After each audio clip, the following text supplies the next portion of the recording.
here, ventricles. So pag nag-contract, this one is at the receiving end. Open siya. Prepare. So open na ng gates. So that the valves that are open, nandito. Yung between the atrium and the ventricular. Yun yung valves na open. Okay? So, receive.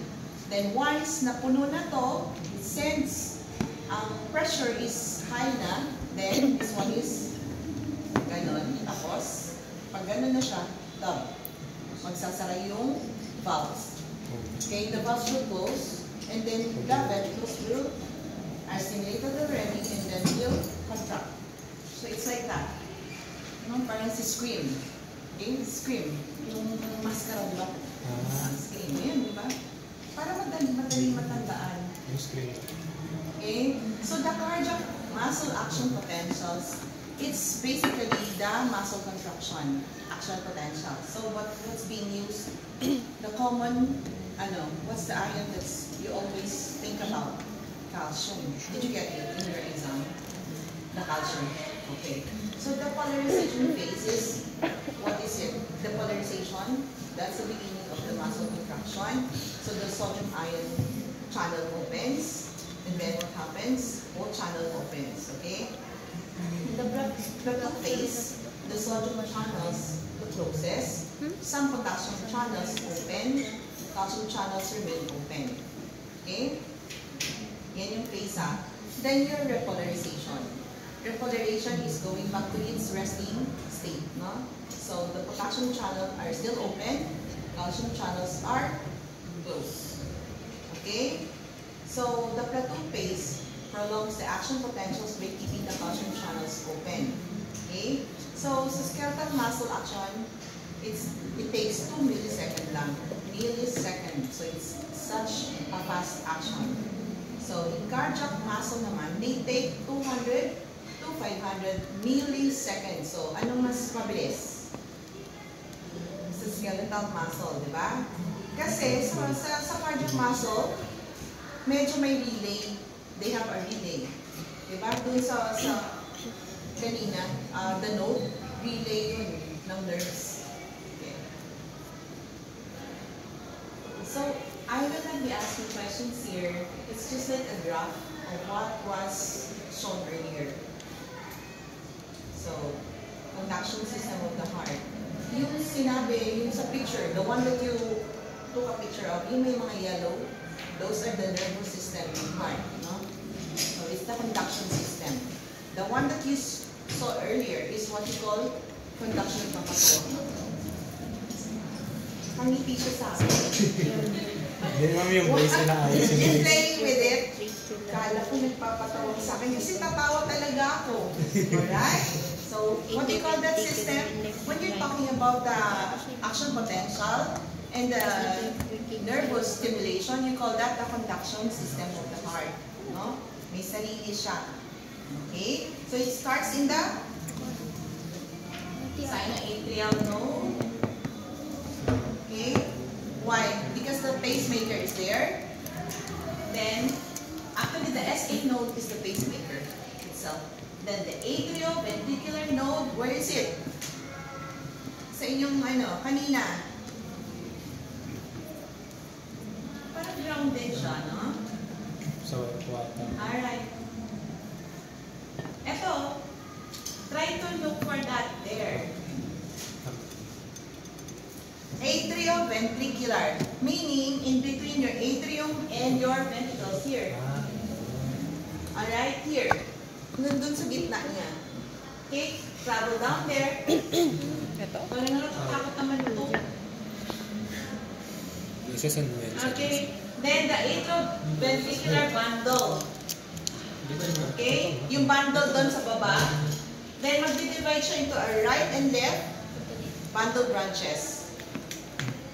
May picture na kayong gumanon kanina. Nag-divide na yung yellow. May picture na kayo, nakaka-relate. And then the Purkinje, down there. Yung umiikot. Importante yan. The Purkinje, sa baba. Ayan na. Okay? Para mag-ikot. So that the whole ventricles can contract. Alright? Purkinje. Yes. That's one. Hindi naman siguro sasabi. Oh, no. Correct. Ito yung terminologies. I think you can take a picture of this. Kasi I don't know if I have a PDF. I was trying to look for a PDF. Kasi si Doc Ron ang nag-provide ng PDF. Ito. So,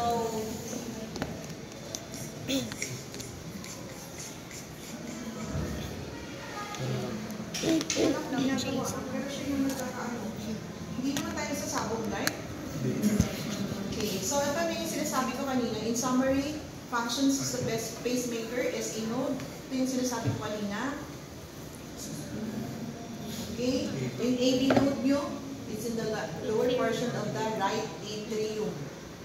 Okay, lower portion of the right atrium. Okay, wait lang ulit.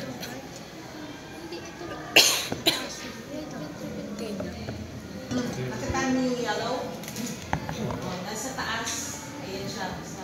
So, ano ba yung yellow sa taas? Yan yung pacemaker. Diyan nila, usually ito lang. Pero ito siya, tinaasan nila. Ito yun. Okay? Nasa right atrium siya. Tapos that one, kasi AV node. So nasa loob yan eh. Pag ginawa ka Jason, niyan, mataas naman grade ko. ito AV, dito siya. Kasi, di ba, AV, atrioventricular node. Tapos magpa-branch siya, di ba? So, gets na. That's the reason why it's going to contract.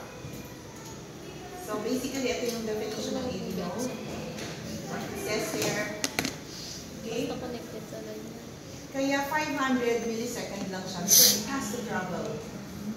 Allows the atria to complete their contraction before action potentials na deliver sa ventricles. That's why there's a little bit of delay. Pero hindi nyo yun malata, di ba? Because when you count your heart rate, hindi pa natin gagawin na sa circulatory system natin gagawin, no? And then the atrioventricular bundle, okay, nag-divide siya into right and left. Then the Purkinje. Drop ata yun. Okay? Purkinje passes to the apex. Pabalik. That's why makakapag-contract. The reason why the ventricles itself can really contract na mas malakas. So, napansin nyo, there's a little bit less lang doon siya sa heart, no? Mas more ang work sa ventricles. Okay, this is the pathway to the heart of the action potential. Okay, when you talk about action potential again, what is it about? When we talk about action potential again, we talk about your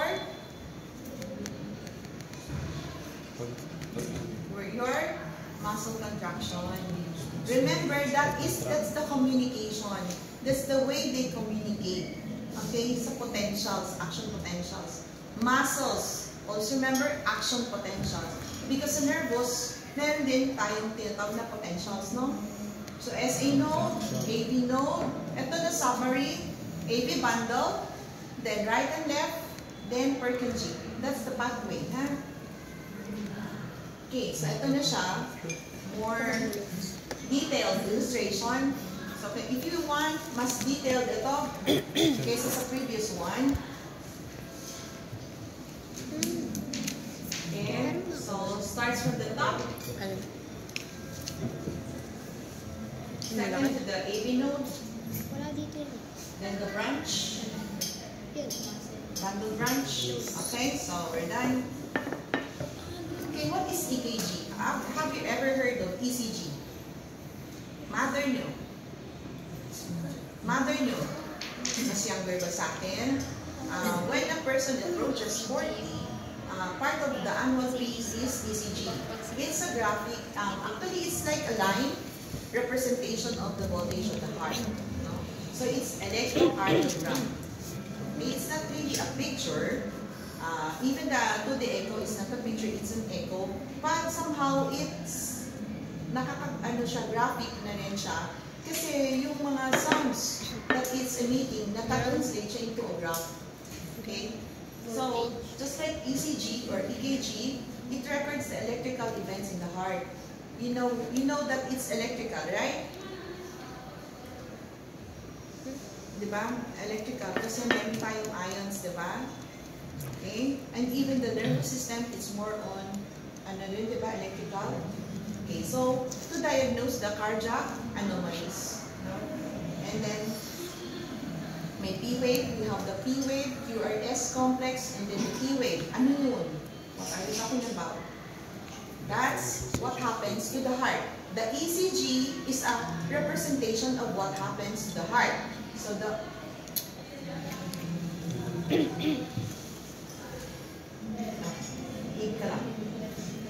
P wave means the polarization of your atrium.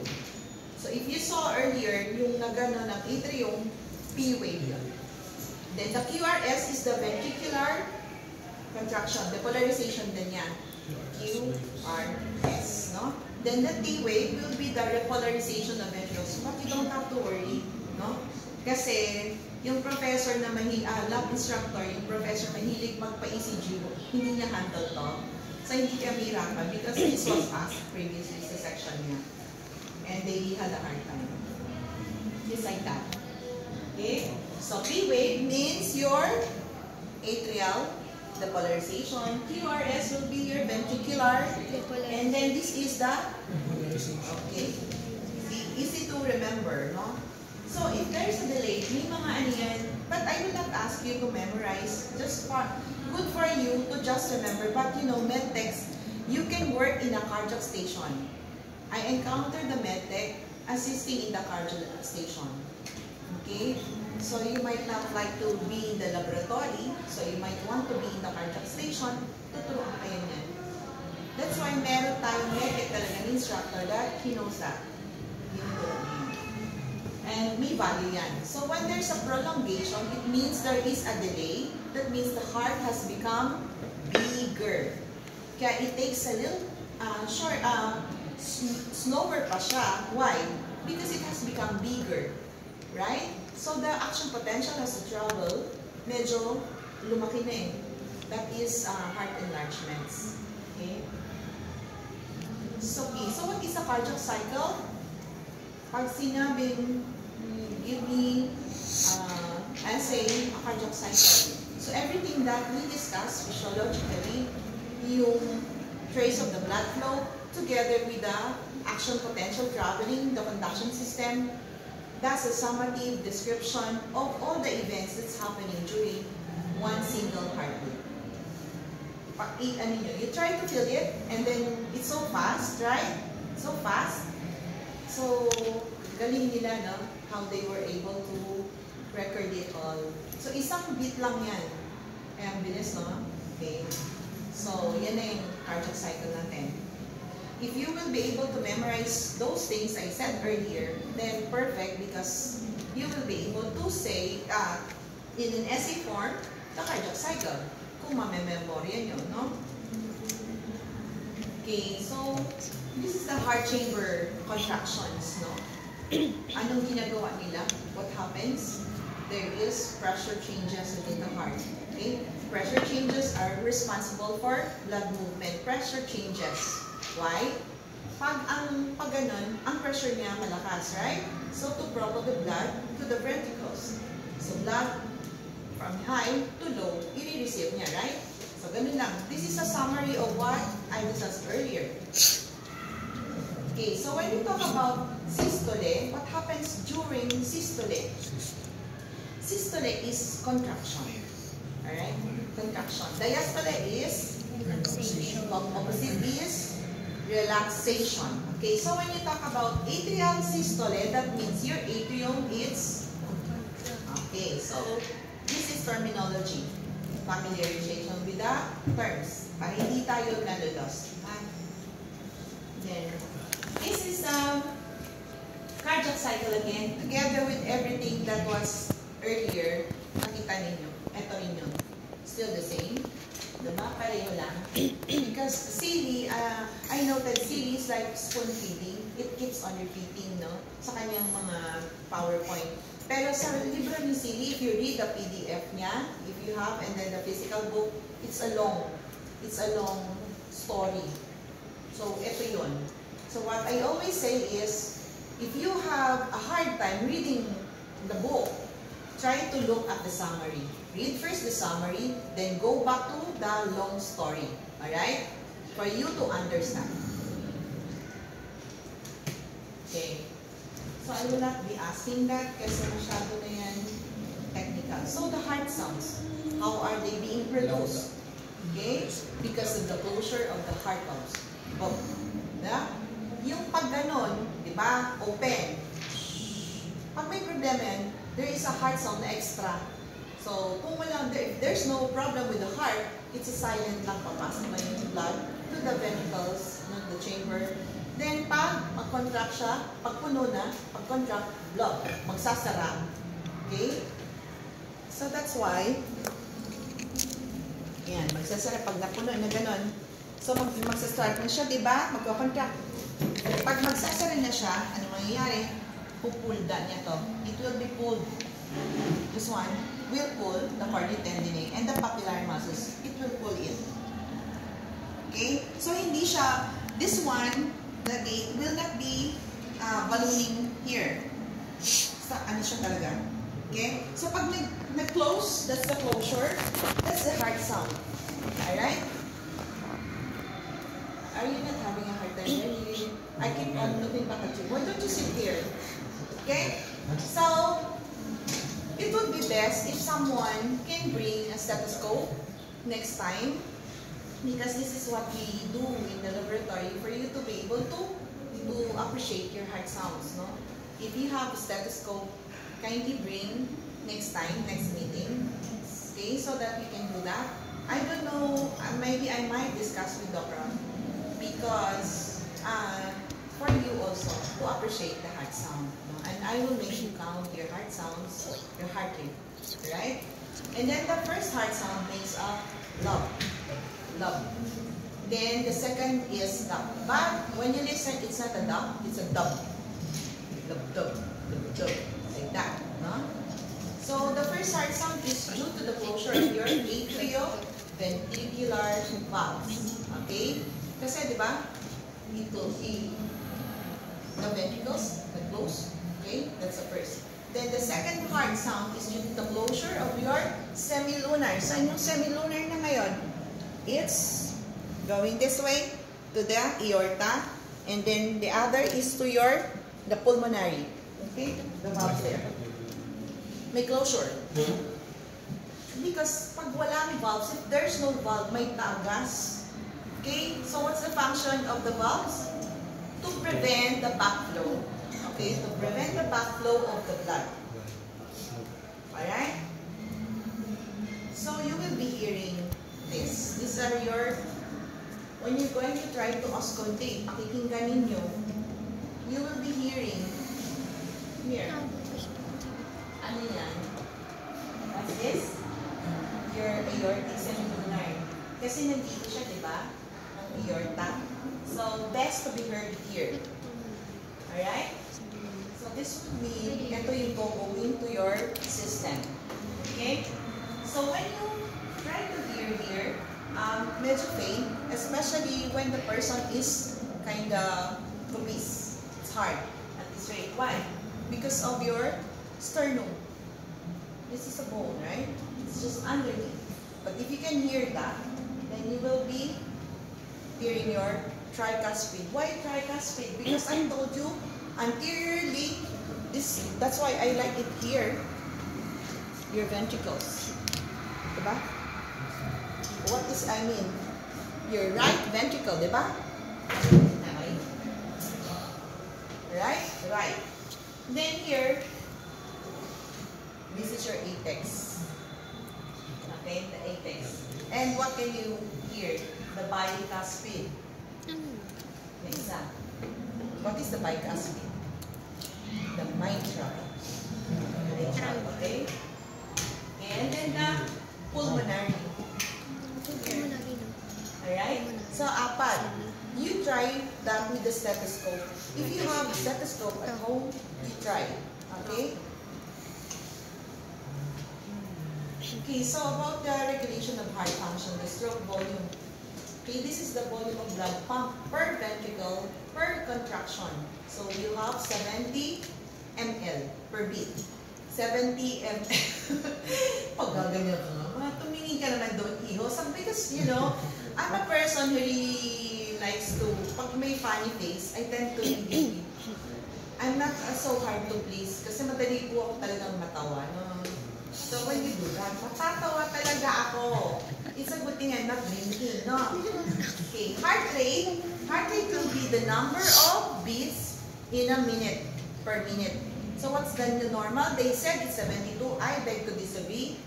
This one is not. This is just the average. It's 60 to 100 beats per minute. Okay? And if you go down below 60, that is what we call bradycardia. And if you go over 100, will be tachy. Yes? And if you try to do that, you try to palpate, you call that palpitations. O, di ba gamit kayo ng palpitations, hindi nyo alam? Kasi kinakabog po yung dibdib ninyo. That's meaning, your heart is working overtime. Nagpapagod siya. That's why it's not good to drink coffee na raw and strong. Okay, you're supposed to have only 40 milligrams of coffee per day. But they are saying now that okay lang daw mag 100, but you're young. You're young. Okay? So remember that, 60 to 100. But if you are an athletic, no, yung mga marathoners, you can go as low as 60, sometimes it's 55, and then they don't fall down. Why? Kasi sanay na yung heart. Meaning that's the best kaya. But when it goes up, madali kayong heart attack nun. No? Yung fibrillation, no, flutter. Pero we will not discuss those pathological terms kasi hindi yun na yung dapat. You will learn that if you're going to work in a cardiac station. Then the output will be 5 liters per minute. The total volume of blood pumped by a ventricle in 1 minute is, kanina kasi, per beat. Tama ba? But when you talk completely in a minute, it's 5 liters per minute. Okay? So the cardiac output will be your stroke volume plus the heart rate. Okay? Kasi sumamag na si Jefferson. Hindi po kayo pa. I will not ask you to complete that. I will just ask you the average on the spot. Okay? What's the intrinsic regulation of the heart? Intrinsic means it's the innate, nandun na siya, no? It's about mechanisms contained within the heart itself. Okay? Intrinsic. Okay? So, the venous return is the amount of blood that returns to the heart. Alright? And the preload, what's the preload? The degree that the ventricular walls are stretched at the end of diastole. What is diastole again? Relaxation. So the preload is the volume that makes the heart stretch at the end of diastole. That's the preload. Okay? So venous return, preload, and stroke volume are related to each other. Okay. Now, Starling's law of the heart is the relationship between the preload and the stroke. Maybe hindi ako magpapacompute. Just familiarization, what is a Starling's law? So you just have to say it's a relationship between, just try to understand, ha? Okay? Then the afterload, what is afterload? It's the pressure against which the ventricles must pump blood. So, you know now why the ventricles are thick? What did they say? Because they are acting against a pressure to produce the ejecting blood. Okay? What's the extrinsic regulation of the heart? It means this is the outside. Hindi niya na-control to. Okay? It's the nervous and the chemical regulation. You will learn in your nervous system and in your endocrine, meron stimulation sa heart. May magdidikta pa. Alright? And the nervous control occurs during the sympathetic and your parasympathetic divisions of the ANS. You encountered this previously in your bridging. Was this discussed thoroughly? Okay, so you will encounter this in your nervous system, in your ANS. And then influences the heart activity. The both sympathetic and parasympathetic innervate the SE node. So, dalawa. May intrinsic, may extrinsic. So, when you talk about coffee, ano siya? When you talk about coffee, extrinsic. So, now you understand what coffee can do to your heart. Yes. You buy pick up coffee more, ha? Papagurin niyo yung heart. Okay, what is baroreceptor reflex? It's a mechanism of a nervous system that plays an important role in regulating heart function. What is baroreceptor? It's the pressure. Where is it? Where is it detected? Baroreceptors are found in your aorta and the carotid arteries. So you have to be careful. Have you seen ninja? I don't want to teach you to be bad. Pero ano yung ginagawa ng mga ninja? What do they do when they attack people? It can be your defense when you are also being attacked. They press on something on the neck, right? So you are pressing on the carotid. So, ano yung effect? May syncope. Diba? May fainting, magko-collapse. Kasi mag-change, no? Okay? Because there will be changes in blood pressure. Okay? They are affecting it. And where does it? It involves the what? Medulla oblongata. Alright? The baroreceptors are found in your, again, aorta and your carotid arteries. So you have to be careful. Okay? Of course, you cannot access your aorta, but you can access your carotid. That's why you have to be careful. Okay? Yung mga close neck, tight fitting, no? May mga vasovagal syncope tayo. Okay? So that's illustration involving the medulla. I think you have this in your PDF. You have your PDF, right? Okay. Try to read that. And then the chemoreceptor, meaning this is chemical. Receptors are the ones that are being affected by the chemicals. Okay? So they are also, we have what we call reflex. No? They can, as I said, chemicals can affect the heart rate and the stroke volume. Number one again example is coffee. Alright? Meron pa. Sa loob. Not the coffee only. The epinephrine and the norepinephrine. Okay? They increase the heart rate. So, pag mga flatliners, when they arrive in the ER, tapos flatliner, they try to resuscitate by putting the epi. Have you ever heard about EpiPen? Pag mag-EMT kayo, emergency medical technician, you will be taught how to handle EpiPen. Okay? But I don't know with medtech kasi nurses are usually the ones trained for EMT unless you want to also be ambulance yan sila, mga responder, emergency responder. That's what EMT means, no? Okay? Depression daw can decrease cardiac output. So pag na-depress kayo, sometimes you feel weak because nagdi-decrease ang cardiac output. Meaning, the blood circulating around is just konti, right? So the pressure itself is low. Okay? So may ano tayo. Remember these things. Pag sumosobra, they can cause pathological changes sa heart. Okay? Too much potassium is not good. Calcium and sodium. Alright? Because the action potential, if you remember, revolves around this. This one, di ba? Sa action potential, remember what goes inside the cell and what goes out the cell, right? Okay, so these are the illustration of your chemoreceptor reflex. Alright? Talking about your page. Okay, so this is the summary of your extrinsic regulation. It's in the medulla oblongata, no? Then the adrenals. Okay, adrenals, you have this.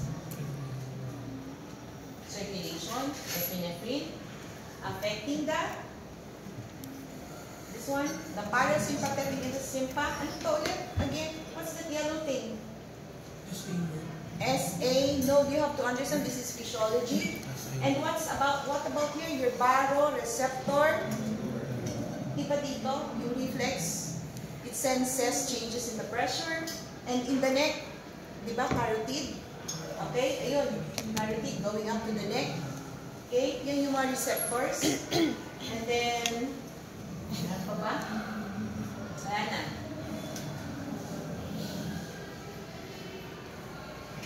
Okay, so when we talk about pathology, kasi ang anatomy nyo has pathology. It's incorporated with pathology. So when we talk about CAD, C-A-D, I'm talking about coronary artery disease. You should learn how to shorten it. The C-A-D or the CAD is the coronary arterial diseases. No? What happens? This affects your circulatory system. Ay, coronary. No? Your coronary circulation is being affected. Yung nakita nyo kanina sa heart, the LCA, remember that? Pinicturean niyo ba? Because I cannot go back. So these are, pag na-affect, when cholesterol and triglycerides, the one you will be testing sa laboratory, if they goes higher, more than the normal, they causes what? Cholesterol plaques. No? Plaques. Deposits yan along the blood vessels. No? Then what happens? Nahaharang. They are blocking, reducing the passageway of the blood. Okay, so when there is reducing, and then the platelet passes along, once it bumps the cholesterol plaques, nag-accumulate din siya doon. That's why there is a thrombus formation. Then there will be thromboembolism later on. But just because of that plaques, the cholesterol plaques, narrow, it's being narrowed, so the supply going to your heart will be affected. Alright? Now, what is MI? The myocardial infarction happens in the layer of your, affects your layer of your myocardium, the thickest part. Pag naharang, when it's obstructed, completely obstructed, no? The coronary arteries, what happens? There's no more perfusion of the blood. Hindi na siya na-feed, right? You need the blood because it carries the nutrients. When that part is not being supplied, what happens to that? Infarct. Pag pinicturean yan, it's not healthy like that, but it's parang patay na siya sa pathology nyo. Meron kayong histopath, you will see that, the MI. Okay? So basically, the MI will start as CAD. Okay? But ibablock ng cholesterol. Okay? So that's why you have to be careful not to become too obese. What's angioplasty? Angioplasty it's a procedure that opens the blood vessels. Okay? Angiogram, angioplasty. Angiogram is visualization of your blood vessels, especially the arteries. So when they they see a blockage, then they do the angioplasty. They open that. They try, if you want, YouTube nyo, pero you can see, it's a very complex procedure kasi parang nakakatakot to goes inside the blood vessels. Okay? And then they put the stent to keep it open. What is a stent? Parang, it's like a straw, a very durable straw made of, it's like an elastic material, but it cannot bend. Hindi siya. So, to make sure that it's always open. Alright? Kasi the blood vessels, once sugar is too high, then cholesterol, the blood vessel is going to be sclerotic. No? It's not pliant anymore. So it tends to, pag nag-narrow, that's why they have to put the stent. Okay? Then this bypass is just creating, no? Nagre-roots siya. It's rerouting that. Yung saan yung blood, reroute. And then they get an extra blood vessel, usually from your here. Okay. Oh, we're done. Happy? We're done. Happy na? Hey. So, review. I can see you're happy because you're going to review for your PLE.